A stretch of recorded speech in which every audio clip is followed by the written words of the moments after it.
Nagkagirian ang mga tauhan ng lokal na pamahalaan ng Quezon City at ilang miyembro ng Kadamay na kumukundena sa pagwasak sa mga sidecar ng kolorum na tricycle. Ayon sa Kadamay, anti-poor ang ordinansa ng Quezon City Government. May report si Oscar Oida. Kakatipon pa lang ng ilang miyembro ng Kadamay sa harapan ng Quezon City Hall, nakagirian na nila ang mga tauhan ng Quezon City Department of Public Order and Safety. Nilabas mo yan! Teka na sa akin, picture kita! Ayun nga ang Panay daw kasi ang kuha sa kanila nito ng litrato. Tinita namin siya, ang gusto lang namin, burahin nga nila yung mga picture kasi una, wala silang karapatan kahit sabihin nila na nagtatrabaho sila sa City Hall. Hindi naman sila media, naglabas sila ng patalim. Di po ba?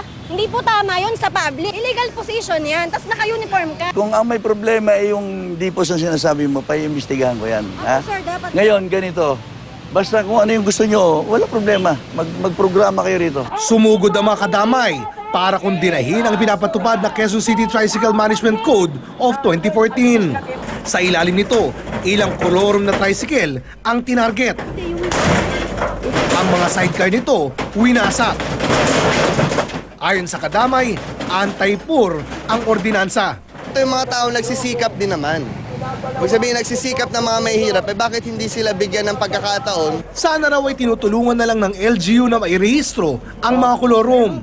Dapat maglaan ng serbisyo at ayusin, tulungan, magkalinga yung ating LGU sa mga mamamayan, hindi yung paparusahan na lang niya basta-basta. Pero ayon kay Quezon City Mayor Herbert Bautista, imposibleng mabigyan ng lahat ng prangkisa. Ang binabasihan niyan yung route measure capacity, RMC. No? Hindi basta-basta nag-i-issue ng prangkisa kapag ka yung RMC ay lubos na, lampas na. Di ba? For example, ito sa kalye na to, 4 lang na tricycle lang dapat. Eh di 4 na prangkisa lang yung dapat. At kaya lang naman daw nila winawasak ang mga nakukumpiskang sidecar. Yun, mga nakailang huli na yun. Hinuli, tapos, o sige, pinatawad, pinagbayad lang ng multa. Hinuli ulit, o sige. Pero ito, iba na eh. Pabor naman ang Barangay Pinyahan Toda sa crackdown laban sa kolorum na tricycle.